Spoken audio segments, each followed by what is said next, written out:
A continuación vamos a evaluar la tomografía, la reconstrucción de una tomografía de un paciente portador de heterotaxia. Decirles que bueno, la evaluación va a ser en base a la secuencia anatómica y lo que vamos a poder decir y que vamos a mencionar, ya que la tomografía no pudo abarcar esas estructuras, fue la disposición de los órganos abdominales. Decirles que, bueno, respecto a la distribución de los órganos abdominales, tenemos lo que sería un estómago, una estructura de estómago a la derecha, con un hígado central un tanto a la izquierda y una estructura identificada como vaso a la derecha. Por tanto, en esa disposición se había interpretado como un situs visceral inversus.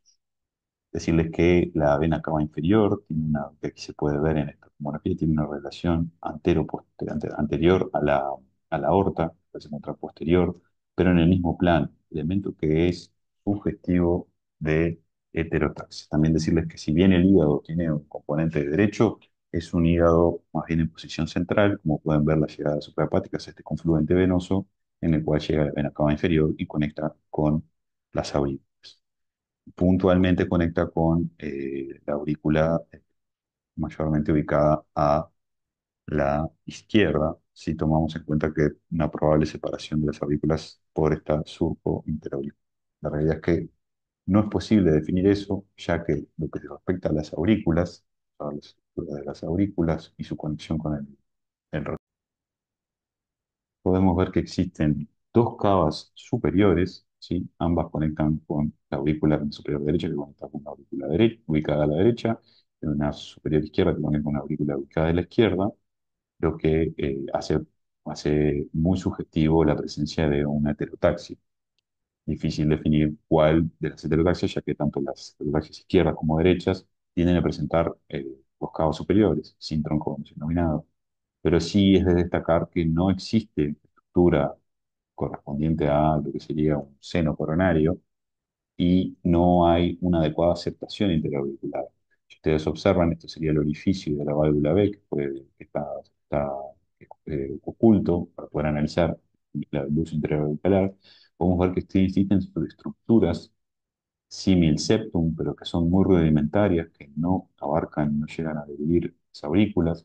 Tenemos este orificio aquí que corresponde a la llegada de las venas pulmonares, ¿sí? Vamos a poner las venas pulmonares para ver que, si bien existe una conexión de las venas pulmonares a las aurículas, esta conexión es a través de un confluente común, o sea que habría un retorno venoso anómalo, un confluente común y una conexión a través de este confluente común hacia la cara posterior de la aurícula, que si tomamos de vuelta este RAF y junto como surco interauricular, que sería la aurícula ubicada a la derecha.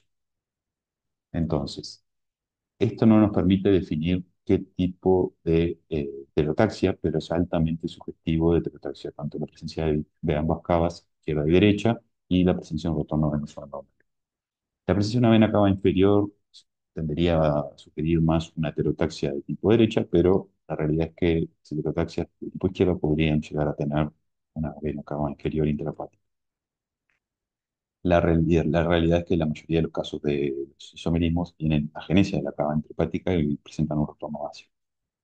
Pero acá hay un factor y un elemento distintivo que la tomografía permite evaluar, que es los apéndices auriculares. Los apéndices auriculares son dos apéndices de base ancha, con una punta de forma triangular, ¿sí? Ambos tienen esos conúsculos pectíneos que se extienden hasta la zona de llegada de la retorno venoso, o de lo que sería la porción venosa de las aurículas, y por tanto tenemos dos apéndices auriculares derechos, lo cual sería indicador de una heterotaxia derecha. Ahora pasaremos a evaluar la relación auricular y ventricular. Podemos ver que si quitamos la pared libre, tenemos un ventrículo único, ¿sí? De tipo, vamos a ver ahora, de característica del ventrículo derecho, con una punta que señala hacia la izquierda del paciente. Por tanto, tenemos una asa ventricular D con un ventrículo derecho anterior y un ventrículo izquierdo que impresionaría ser esta cámara que se ha visto en las ecografías y en la tomografía difícil de delinear, pero esta camareta posterior e inferior correspondería a un ventrículo izquierdo hipoplásico. Y, mejor dicho, incompleto, porque no tiene porción de entrada.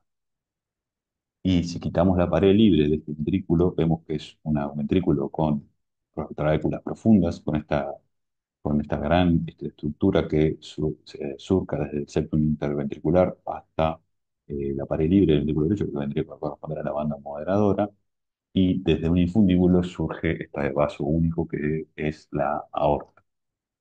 La válvula B es una válvula B única, ¿sí?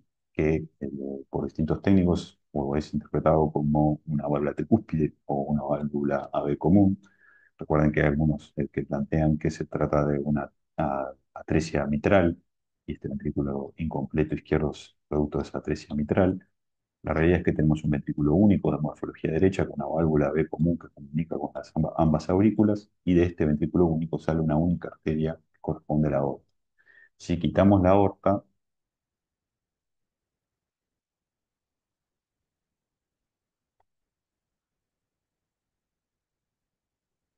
podemos ver que en posterior y a la izquierda de la aorta se encuentra el tronco de la arteria pulmonar, el cual no tiene conexión con este ventrículo único y se divide en dos ramas, derecha e izquierda. El sector proximal de la rama derecha está un tanto estenótico y posteriormente a esta rama derecha existe un gran ductus arterioso que comunica con la aorta a través de un a través del tronco cefálico derecho, una posición bastante, una estructura bastante anormal para la salida de un ductus arterioso con un arco aórtico que es izquierdo. La anatomía coronaria, decirles que existe un único tronco coronario con una arteria coronaria, se divide en una coronaria izquierda y una coronaria derecha que tiene un trayecto retropulmonar. Después, a destacar de lo que sería la, la relación entre el árbol pulmonar y los bronquios, para analizar eso. Bueno, en lo que se corresponde a la relación entre las arterias pulmonares y los bronquios, decirles que de pulmonar se dividía, como decíamos, en una rama izquierda, y después del tronco atrético, un tronco fino que se divide en una rama izquierda y una rama derecha, con discreta estenosis proximal de la rama derecha. A la rama derecha está la llegada del ductus arterioso, y ambas arterias impresionarían tener una relación hiparterial. ¿Sí? Son dos bronquios que si uno los mira desde el sector posterior, son bronquios largos que se dividen en forma muy distal, cerca de los cilios, y que ambas arterias parecerían ser hiparteriales. Pero de todas maneras, o sea, esto sería un patrón que sea altamente sugestivo de una heterotaxia izquierda, pero decirles nuevamente que la anatomía de los apéndices auriculares es altamente sugestivo, casi les diría que definitivo de una heterotaxia o isomerismo derecho.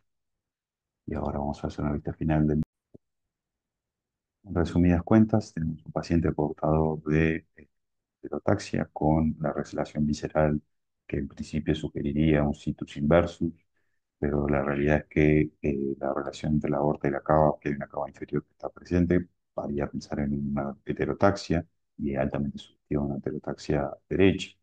A su vez, vemos que tiene una asa ventricular con un ventrículo único derecho, el cual conecta a través de una válvula B única, parecería ser tricúspide o tal vez un canal, con ambas aurículas, con estas aurículas, como decíamos, con esas orejuelas, con una característica bastante sugestiva de isomerismo derecho o heterotaxia derecha, y que desde este ventrículo único derecho emerge un único vaso, que es lo que corresponde a la aorta. Existe una tronco pulmonar, pero cual se encuentra una válvula pulmonar atrética, del cual se originan ambas ramas.